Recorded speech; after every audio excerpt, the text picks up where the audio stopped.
Depuis 2020, Snowflake offre une nouvelle interface. Nous l'appelons SnowSight. SnowSight vous permet de découvrir les données de votre organisation, ainsi que les données externes qui vous sont partagées directement ou par la marketplace. SnowSight vous permet d'analyser vos données au travers de feuilles de travail en SQL et bientôt en Python, Java et Scala. Tous vos résultats peuvent aussi être visualisés sur des graphes interactifs et sur des tableaux de bord. Finalement, SnowSight vous permet de gérer votre compte Snowflake. Vous avez accès à l'historique de toute l'activité de tous les utilisateurs sur la plateforme. Vous pouvez gérer les actions qui peuvent être accomplies par chaque utilisateur au travers de rôles. Vous pouvez aussi mettre des limites sur l'utilisation de la plateforme avec des moniteurs de ressources. Et enfin, vous pouvez surveiller l'usage de la plateforme, la quantité de données stockées et les ressources de calcul utilisées. Voyons ça dans SnowSight. En arrivant sur l'interface, vous pouvez constater à gauche les différentes actions qu'on peut faire sur la plateforme. D'abord les feuilles de travail, les dashboards, vérifier vos données, la marketplace de Snowflake, l'activité sur la plateforme, les activités d'administration, l'aide et le support. Vous pouvez changer de compte tout en bas à gauche. Vous voyez ici mes différents comptes Snowflake. Et enfin, vous pouvez changer de rôle et changer les informations de votre profil en haut à gauche. Le rôle va déterminer ce que vous pouvez faire sur la plateforme. Dans ce cas-ci, je suis account admin. Pour les utilisateurs de l'interface classique Snowflake, vous pouvez importer vos feuilles de travail en cliquant sur Import Worksheets ou en haut à droite, les trois petits points Import Worksheets. L'interface va détecter vos worksheets dans la classique UI et vous pouvez cliquer sur Importer. Une fois qu'elles sont importées, vous pouvez ouvrir les worksheets en cliquant dessus et vous retrouvez la nouvelle interface SnowSight dans ses feuilles de travail en SQL. Vous voyez ici les queries qui étaient dans ma worksheet existante. Vous voyez les folders ici avec les worksheets à l'intérieur. Dans Database, vous pouvez voir toutes les databases que votre rôle peut accéder. Dans ce cas-ci, ce compte est nouveau, j'ai accès au sample data et à ma base de données partagée Snowflake. En haut à droite, on voit le contexte. J'utilise le rôle account admin et la warehouse compute warehouse. Si je clique dessus, je peux changer de rôle, je peux changer de warehouse si j'ai plusieurs warehouses, et je peux éditer ma warehouse. Par exemple, en changeant sa taille d'extra small à 6x large. Enfin, on voit le contexte de ma base de données et de mon schéma qui est ici au milieu de l'écran. Je peux exécuter cette query en cliquant sur CTRL Enter. Voilà, on voit maintenant tous les objets à gauche, l'éditeur en haut et les résultats en bas. Je peux fermer les objets et même fermer l'éditeur pour me concentrer sur les résultats. Je vois tous les résultats de ma requête et je peux filtrer ces résultats avec quelques informations à droite. J'ai des informations sur la durée de la requête, le rôle utilisé, la warehouse et le nombre de rows qui ont été retournés par la requête. Enfin, je peux filtrer ici, par exemple, en choisissant de filtrer sur une start date. Ça vient filtrer les résultats. Je peux faire la même chose sur toutes les colonnes. J'obtiens des métadonnées, des informations sur mes colonnes. Par exemple, filtrer sur les classes en ne gardant que medium et large. Enfin, je peux créer des charts sur mes données.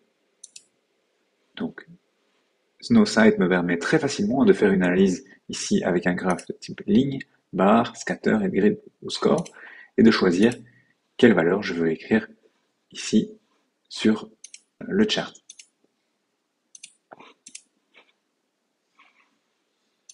Ici, SnowSight me permet aussi d'utiliser l'autocomplétion. Donc je peux, en tapant Select, choisir par exemple les colonnes. Si je tape CC Call Center, Escape from Snowflake Sample Data, on va voir les databases qui me sont proposés, les schémas aussi qui vont m'être proposés automatiquement, et les tables dans ce schéma. Maintenant que j'ai précisé la table, les colonnes me sont aussi proposées automatiquement. Et ce, de même pour les fonctions, comme ici la fonction somme par exemple, qui va m'être proposée automatiquement, et puis ensuite je tape une colonne et je peux choisir cette colonne, pour faire très facilement des requêtes en SQL. Je peux aussi partager mes requêtes en cliquant ici sur Share avec tous les autres membres de mon compte Snowflake. Passons maintenant sur un compte Snowflake avec plus de contenu. Je vous ai montré comment analyser des données dans des feuilles de travail. Nous allons maintenant voir comment découvrir les données sur la plateforme de Snowflake. Ici, vous pouvez voir le dashboard que vos analystes ont créé. Dans ce cas-ci, Trips, Station et Weather se basent sur des données de voyage, de station et de température. Vous voyez ici, par exemple, une comparaison entre l'évolution de la température et le nombre de voyages pris, ou le nombre de voyages par jour, le nombre de voyages par heure, par exemple, avec des données qui sont décrites ici en bas. Vous pouvez créer ce genre de dashboard très facilement. Ici, si je veux éditer une requête, je clique sur les trois petits points, Edit, et je peux voir la requête, la source de ces données, et quelles données je suis venu chercher pour faire ce dashboard. Ensuite, vous voyez en haut à gauche qu'il y a des filtres. Ici, les données sont filtrées entre 2020 et 2022. Vous pouvez créer ces filtres très facilement dans les dashboards et les utiliser dans toutes les requêtes. C'est une façon de découvrir les données qui sont accessibles à votre utilisateur et à votre rôle. Maintenant, si vous voulez aller voir les données dans plus de détails, vous pouvez rentrer dans Data, Database, et là, vous avez accès à toutes les databases que votre rôle peut accéder. Vous voyez que maintenant, je suis Account Admin, ce qui veut dire que je peux voir toutes les databases. Si je décide d'utiliser un rôle qui a beaucoup moins de droits, comme le rôle public, je vais voir beaucoup moins de données. Retournons en Account Admin. Et maintenant, si je rentre dans une de ces databases et que je vais en voir les détails, par exemple Sandbox, qui est ici une base de données, et CityBike, qui est un des schémas dans cette base de données, je peux voir dans le schéma CityBike toutes les tables, les vues, les stages, les pipes, les streams, les tasks, les fonctions, les procédures, les formats et les séquences. Par exemple, si je clique sur table, je vois toutes les tables dans ce schéma, les vues, je vois les vues, les stages, etc. Si on rentre encore plus bas dans ces tables, on peut aller sélectionner une table, et pour chaque table, on verra les détails de la création de cette table, les privilèges, qui a accès à cette table, les colonnes de cette table, une prévue des données, vous pouvez avoir un aperçu des données. Voilà les données contenues dans ma table. Vous voyez aussi qu'il y a 990 000 lignes dans ma table et qu'elle fait 24,5 MB.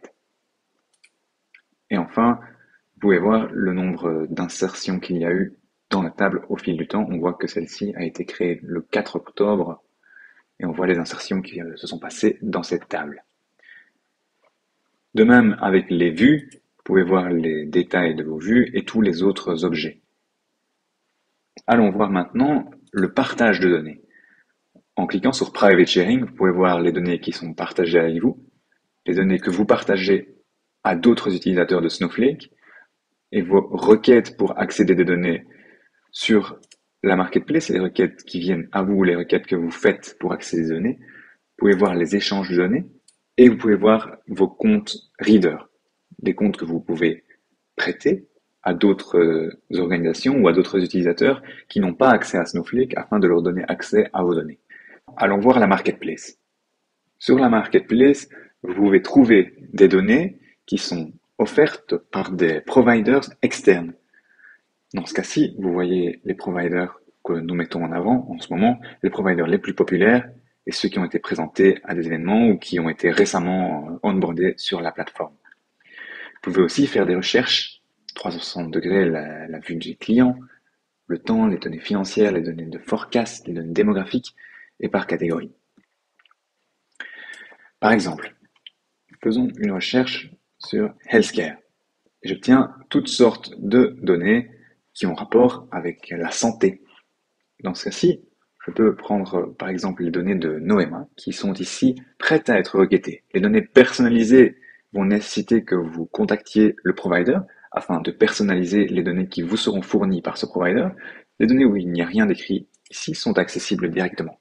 La façon dont les accéder est exactement la même. Il suffit de cliquer sur Get en haut à droite ici.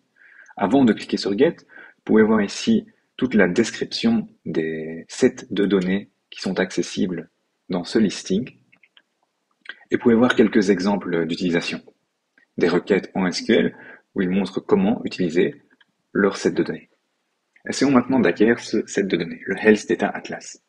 Je clique sur Get, j'obtiens quelques options comme le nom que je veux donner à la base de données qui va être créée sur mon compte et quels rôles peuvent y accéder. Dans ce cas-ci, seul Account Admin va pouvoir y accéder. Je clique sur Get et je peux directement ouvrir une nouvelle feuille de travail pour accéder aux données.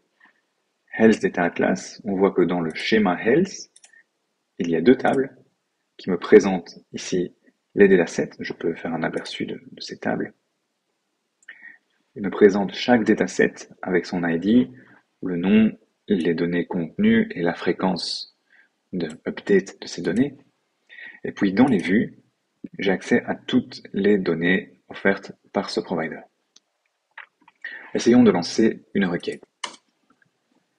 On voit que dans le dataset Dartmouth, je vais chercher les cas de rougeole, measles en anglais, pour le pays qui appelle le monde. Donc on prend les données agrégées au niveau mondial et elles sont en ordre de date.